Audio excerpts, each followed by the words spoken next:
In the dense jungles of Vietnam, a harrowing battle unfolded, etching its name into the annals of history. The Battle of Dak To, considered one of the most brutal combats of the Vietnam War, saw relentless fighting and unimaginable courage. Taking place in the Central Highlands, this fierce encounter pitted U.S. and South Vietnamese forces against the North Vietnamese army in a struggle that tested the limits of human endurance. But what drove these soldiers to push beyond their breaking points in such a merciless conflict? Stay with us as we delve into the full narrative of the Battle of Dak To. The deadly Battle of Hill 1338. In the early stages of the Vietnam War, the United States established CIDG camps along South Vietnam's borders. These camps served a dual purpose: monitoring enemy forces such as the People's Army of Vietnam, PAVN, and Viet Cong, while providing aid and training to the Montagnard villagers caught in the conflict's crossfire. One notable camp near Dak To village, an airstrip, became a focal point from 1965 onward, when it also became a base for the clandestine MACV SOG group. Their mission? Gathering intelligence on the Ho Chi Minh Trail and Laos. However, by 1967, challenges emerged as the camp faced mortar attacks, prompting Colonel Jonathan Ladd's astute leadership. He identified the source of the attacks, cautioning Major General William R. Pierce against sending troops due to the imminent dangers.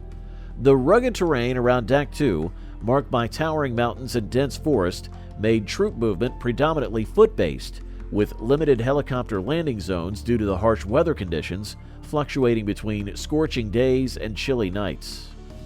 In January of 1967, M.G. Pierce stepped up to defend western Kontum province, gearing up for what was ahead before the rainy season hit.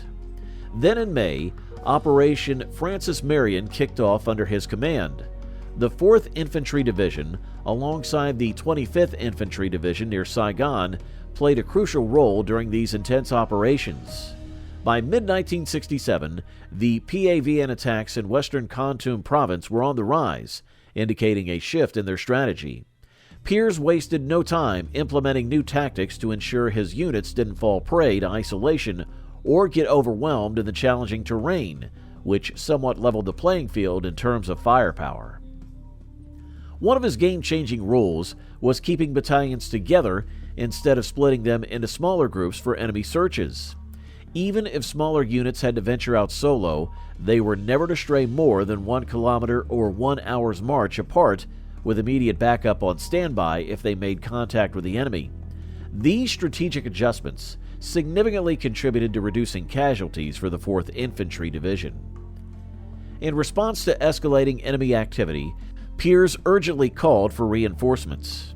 On June the 17th, Brigadier General John R. Dean swiftly dispatched 2 battalions from the 173rd Airborne Brigade to kickstart Operation Greeley in the Dak To region, plunging into the dense jungle-clad mountains. The 173rd, previously stationed near the Bien Hoa Air Base, had been combating primarily VC guerrillas. Despite Colonel William J. Livesey's cautionary words regarding the formidable PAVN regulars in the highlands, the paratroopers pressed forward undeterred. On June the 20th, Company C of the 2nd Battalion, 503rd Infantry Regiment made a grim discovery, uncovering the remains of a missing CIDG unit on Hill 1338 south of Dak To. With Company A support, they ascended the hill and secured their position for the night. However, at 6:58 the following morning, Company A encountered a fierce ambush by the PAVN 6th Battalion 24th Regiment while advancing along a ridge. Despite orders for Company C to provide assistance, the challenging terrain and thick foliage impeded their rapid response. During the intense battle, Company A faced challenges with artillery support being limited by poor visibility. The enemy, employing close-range tactics known as belt grabbing, made it difficult for U.S. forces to effectively use artillery and airstrikes. Despite enduring continuous attacks throughout the day and night, Company A suffered significant losses, with 76 men killed and 23 wounded out of a total of 137. Surprisingly, the enemy's casualties were much lower, with only 15 confirmed dead. The aftermath of the battle was marked by discrepancies in casualty counts. While U.S. headquarters claimed a high number of enemy casualties, the 173rd's report presented a different figure. Company A's soldiers, however, estimated a much lower enemy death toll. The heavy losses among American troops prompted discussions about accountability, with some advocating for disciplinary action. The commander and junior officers of Company C, known for their cautious approach during the engagement, were eventually reassigned to other units as part of the response to the situation. The Battle of Kontum. Following the devastating loss of Company A, MACV swiftly responded by dispatching additional troops. On June the 23rd, the 1st Battalion from the 1st Air Cavalry Division arrived, reinforcing the efforts of the 173rd. The subsequent day saw the Army of the Republic of Vietnam 1st Airborne Task Force and the 3rd Brigade from the 1st Air Cavalry Division mobilize for a search and destroy mission in the north and northeast of Kontum. Meanwhile, General Dean orchestrated troop movements west and southwest of Dak To, specifically targeting the 24th Regiment. Things escalated when the 503rd Airborne Infantry Division established a strategic base on Hill 664. Their encounter with enemy forces on July the 10th was intense, marked by heavy attacks. Remarkably, they stood their ground, and by morning, the PAVN forces retreated, albeit leaving casualties on both sides. The relentless pressure from PAVN on CIDG outpost necessitated the deployment of the ARVN 42nd Infantry Regiment. This culminated in a fierce battle near Dak To on August the 4th, involving the ARVN Airborne. Notably, the 8th Airborne Battalion faced prolonged attacks and casualties before prevailing over the PAVN forces. In mid-August, the situation shifted as enemy contacts dwindled, hinting at a possible retreat. Many ARVN airborne units headed back for some well-deserved rest.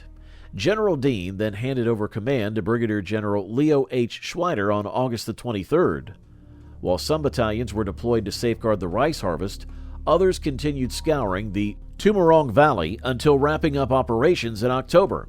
Around early October, American intelligence picked up on North Vietnamese movement from Pleiku to Kontum province, significantly bolstering local troop numbers to almost a full division. Responding to this, the 4th Infantry began relocating battalions to Dak To for Operation MacArthur. By October the 29th, the 503rd Airborne Infantry rejoined the efforts dispatched to Ben Het CIDG camp to fortify the construction of Fire Support Base 12 by November the 2nd. According to the official history of the North Vietnamese military, their actions were part of a strategy to ramp up activities, provide respite to local forces, and enhance their combat skills. An intriguing turn came on November the 3rd when Sergeant Vu Hong from the North Vietnamese 6th Regiment defected, sharing crucial insights with the South Vietnamese and American forces. He detailed the positions and plans of the North Vietnamese troops at Dak To and Ben Het, located about 18 kilometers apart. The North Vietnamese had concentrated around 6,000 troops there, predominantly from the 1st Division. The 66th Regiment poised for a southwest assault on Dak To, with the 32nd Regiment moving southward to block counterattacks against the 66th. Meanwhile, the 24th Regiment positioned itself northeast of Dak To thwart potential reinforcements from that direction. The 174th Regiment, positioned to the northwest, stood prepared for potential combat engagements. Supported by artillery from the 40th Artillery Regiment, their objective was clear: seize control of Dak To and neutralize a sizable contingent of American forces. These actions were part of a broader strategic initiative orchestrated by North Vietnamese leadership, particularly under General Nguyen Chi Thanh in Hanoi. Their strategic aim? To engage and decisively impact a significant U.S. presence, prompting further deployment of American troops to the Central Highlands. The North Vietnamese meticulously prepared for this campaign, fortifying their positions with robust defenses, including bunkers and trenches strategically positioned. Their meticulous planning involved extensive stockpiling of essential supplies and ammunition, ensuring that they were well equipped for prolonged combat engagements. As the conflict unfolded on the 4th and 5th, Schweider received directives to relocate his brigade back to Dak To. Initially, the focus was on establishing a secure base and enhancing the safety of Ben Het. Subsequently, efforts were directed towards locating the headquarters of the 66th Regiment. Concurrently, reinforcements from the 4th Infantry Division, 2 battalions from the 1st Cavalry, and ARVN soldiers converged on the area. The village and airstrip evolved into a substantial base, facilitating coordination and support for a coalition of U.S. and ARVN troops as they braced themselves for a pivotal confrontation. Split decisions in the face of danger. In early November, the new operation kicked off with intense action. On November the 3rd, elements of the 4th Infantry encountered fortified positions of the PAVN. The following day, the 173rd faced similar challenges. American and ARVN troops engaged in systematic combat across the rugged highlands. They meticulously scoured the terrain on foot, discovering entrenched PAVN positions, deploying significant firepower, and launched assaults to dislodge the entrenched enemy. The PAVN fiercely resisted each encounter, inflicting casualties on American forces before retreating. To bolster artillery support, the 503rd Airborne Infantry was tasked with securing Hill 823, located south of Ben Het, as fire support base 15. Despite being under strength, 120 soldiers from Company B were airlifted in. Following airstrikes and artillery bombardment, Company B landed without immediate opposition, but soon encountered the PAVN presence. A fierce battle ensued throughout the night, culminating in the PAVN's withdrawal, albeit with significant casualties. Tragically, 9 soldiers from Company B perished and 28 were wounded. The following day, Lieutenant Colonel David J. Schumacher's 1st 503rd assumed control from Company B. Despite cautionary advice, Schumacher divided his unit into 2 task forces. Task Force Black engaged the PAVN responsible for the earlier attack on Company B, resulting in an ambush and intense combat. Task Force Blue, along with Company C from the 503rd, rushed to support amidst heavy enemy fire, but successfully navigated through. U.S. losses amounted to 20 killed, 154 wounded, and 2 missing. During the aftermath, the leader of Task Force Black initially reported 80 PAVN casualties, but revised the count to 175 after further assessment. Tensions arose between him and Schumacher regarding the recognition of a soldier's heroic sacrifice, eventually leading to the soldier receiving the Medal of Honor.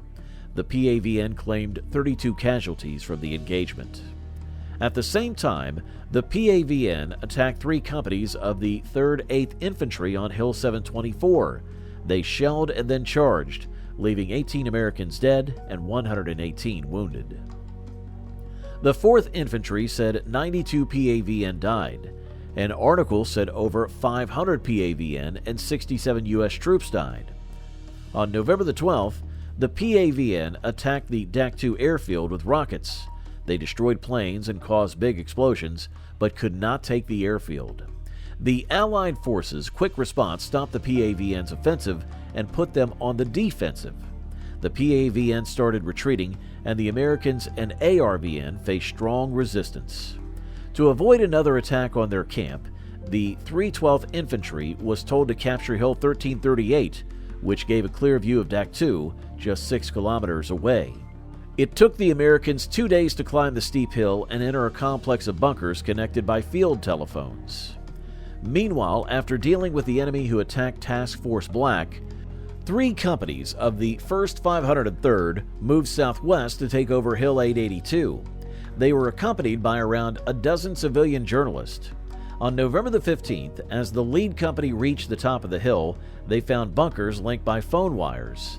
They were then attacked, and the rest of the Americans hurried to defend the hilltop. The enemy poured gunfire and launched attacks, resulting in casualties. The U.S. commander asked for helicopters to evacuate the severely injured, but Colonel Schumacher insisted on evacuating the civilians first. By November the 19th, the U.S. battalion had 7 dead and 34 wounded, while the enemy had 51 casualties. At the same time, Company D, the 4th 503rd, was clearing roads near Ben Het with CIDG Mike Force. During an artillery call, 2 rounds hit the company by mistake. killing 6 Americans and 3 CIDG members and injuring others. The ARVN units were also active in the Dak To area.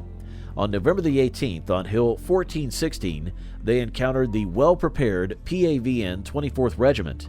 The elite ARVN 3rd and 9th Airborne Battalions joined the fight, eventually taking the hill on November the 20th after tough battles that resulted in casualties on both sides.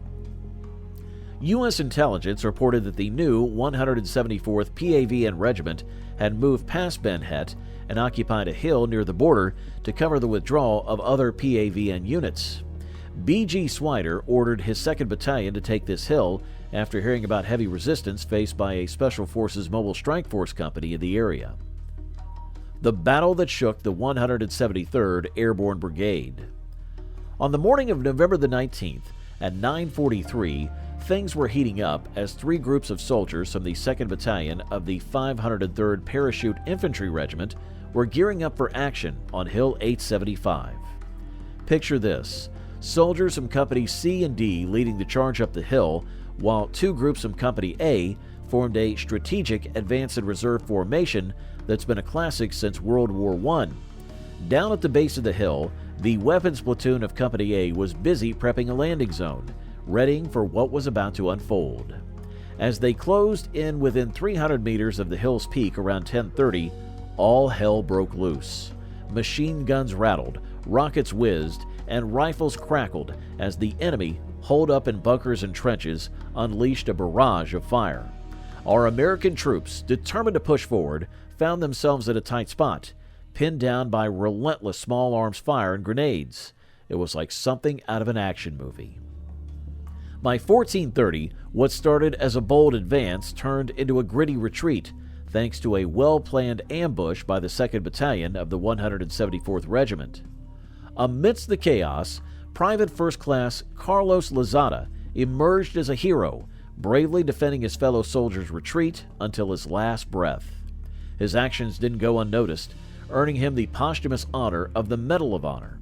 Behind the scenes, efforts to resupply our troops with essentials like ammunition and water were in full swing, but the thick vegetation and ongoing skirmishes made it a Herculean task. Adding to the drama, attempts to airlift supplies were met with fierce resistance, with several helicopters meeting their fate in the line of duty. On a tragic evening in 1858, a heartbreaking incident unfolded as Marine Corps aircraft mistakenly dropped bombs on our battalion's position.